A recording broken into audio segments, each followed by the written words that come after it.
Shalom Uvraha. Os 13 princípios da fé judaica nas explicações do nosso queridíssimo Rabino Gloiber. Muita saúde, muitas notícias boas hoje para todos nós.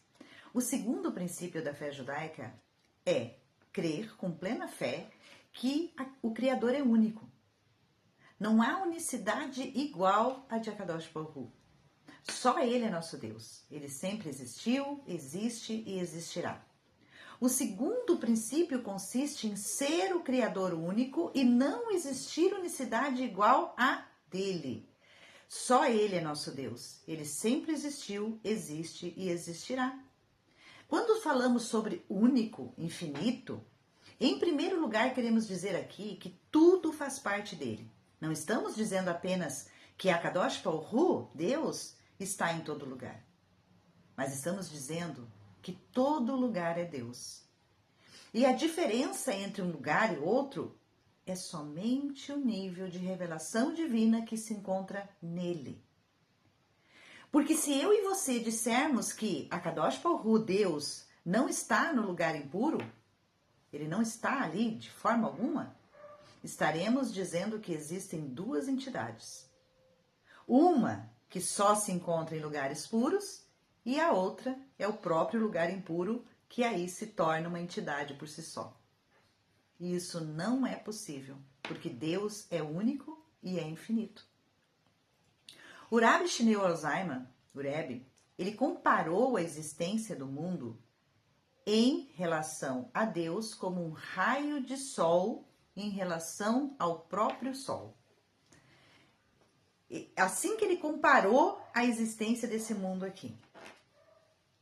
Quando o sol ele está oculto, esse raio de sol ele é visível. Aonde? Ele é visível apenas no próprio sol. Ele está dentro do sol, você não está vendo, ele não está te fazendo, você não está vendo o raio de sol, você não está vendo o sol. Mas no próprio sol ele é irrelevante. Assim é o nosso mundo. Em relação a nós, a eu, a você. A revelação divina está oculta e estamos vendo o mundo como uma entidade separada de Deus. Por isso que as pessoas ficam procurando, onde está Deus, onde está Deus? Porque a gente vê o mundo como uma entidade separada de Deus, ou seja, o brilho do sol quando o sol está oculto. Mas em relação a Deus, a Akadosh Baruch Hu, somos como o brilho do sol dentro do próprio sol. Por isso diz o Rambam, que Deus sempre existiu, existe e existirá. Ele é igual antes da criação do mundo e continua sendo depois da criação do mundo, como se nós nunca tivéssemos existido.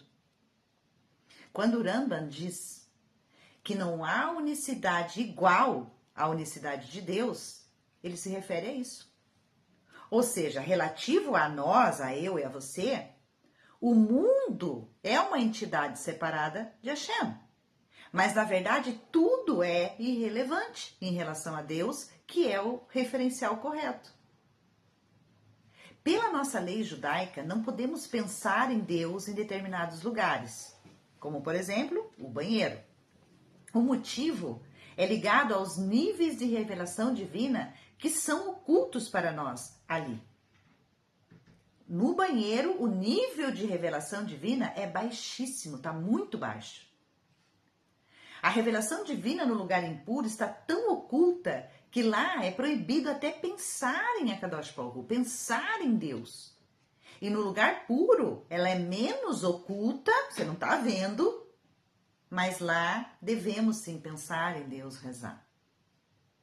Um exemplo da limitação do entendimento, do nosso entendimento humano em relação às revelações de Akadosh Baruch Hu, a revelação divina, a gente vê na Guemará. Certa vez um romano, ele perguntou ao Rambam Gamliel, vocês dizem que quando 10 judeus se reúnem para formar o Minyan e para rezar, Deus se revela lá, nesse momento.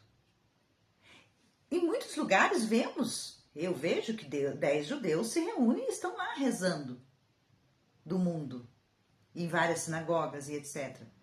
Então, quantos deuses vocês têm? E o Rambam Gamliel estava acompanhado do seu faxineiro. e se espantou com a ignorância da pergunta. A dirigiu ao faxineiro perguntando. Ele perguntou, fez a mesma pergunta que o Romano fez para ele, fez para o próprio faxineiro dele. Perguntou para o faxineiro: tinha sol na sua casa hoje? E o faxineiro: sim. Tinha sol na casa do Romano hoje? E o faxineiro respondeu: sim. Então concluiu Gamaliel: se até o sol, que é um entre dezenas de milhares de criações divinas, pode estar em muitos lugares ao mesmo tempo, quanto mais o próprio Hashem. O Rebbe, ele sempre frisou para nós que Deus é a essência do bem e a natureza de quem é bom é fazer o bem. E essa ocultação foi feita para que pudéssemos superá-la e chegar a um nível infinitamente superior ao nível anterior a ela. Então, essa ocultação que a gente está vendo, de nós não vemos Deus, essa ocultação ela é proposital. Justo para quê? Para você encurtar esse laço com Deus, para você encurtar, estreitar o teu relacionamento com Deus. É para isso que serve a ocultação. Para você encurtar seus laços com a Kadosh Baruch Hu.